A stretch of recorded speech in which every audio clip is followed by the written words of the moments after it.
disebut legalistis certificate, di mana yang harus ada adalah bukti. Nah, bukti itu, bukti perkosaan adalah harus ada 2 saksi, harus ada semen laki-laki. Ya. Itu kan semuanya tidak bisa. Bagaimana di dalam kerusuhannya begitu, saksinya nggak ada. Ada tapi saksinya kan juga tidak berani bersaksi. Dan apalagi mereka itu tidak diperkosa begitu saja, mereka dimasukin alat-alat segala macam semuanya itu. Jadi memang hukum yang kita miliki itu tidak akan bisa mendukung pembuktian yang diinginkan oleh hakim namanya.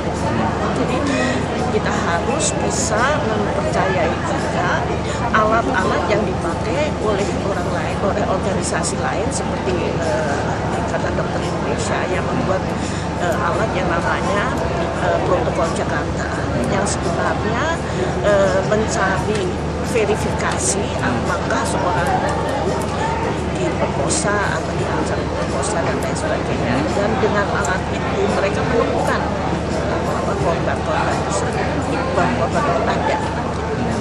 Ya, pendekatan hukumnya, misalkan sampai terjadi, misalkan pemerintah mengabulkan pengadilan ad hoc, artinya pengadilan untuk menggelar kasus perkosaan, sebenarnya apa nanti yang bisa dilakukan oleh komunitas kaum korban? Kalau dari mungkin untuk pelanggaran HAM boleh aja, tetapi kekerasan seksual iya, itu memerlukan suatu pendekatan yang khusus di seluruh dunia. Kekerasan seksual itu memang sulit untuk disidangkan, ya, disidangkan. Jadi bukan itu, dan mungkin korban sendiri juga tidak ingin adanya pengadilan tentang apa yang mereka lakukan atau yang mereka lakukan itu. Jadi kita harus berpikir bahwa kekerasan seksual bukan kekerasan biasa, seperti kekerasan karena terbakar dan lain sebagainya. Itu semua kekerasan, tetapi kalau kita bicara tentang kekerasan seksual, kita bicara tentang suatu pengalaman yang mereka yang masih hidup, yang itu akan tergores di dalam dirinya selama seluruh hidupnya.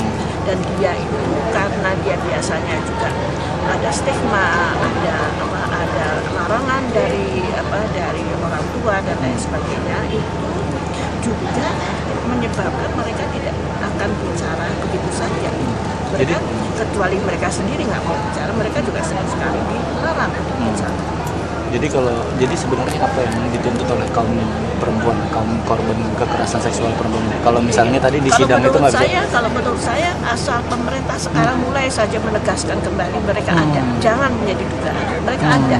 Mereka itu ada kasus kekerasan seksual. Kalau menurut saya, kalau pemerintah mengatakan menegaskan kembali mereka ada, ya diharapkan pejabat pemerintah juga akan mengikuti cara berpikir itu. Betul. Oh, itu aja. Sebetulnya pengakuan terlebih dahulu ya dari pemerintah. Pengakuan sudah ada. Kita berdiri karena ada, karena mereka ada. Kita berdiri karena mereka ada. Itu adalah pengakuan pemerintah Habibie. Tetapi selanjutnya karena tidak ada tindak lanjutnya, maka menjadi sesuatu dugaan kembali. Oke, terima kasih.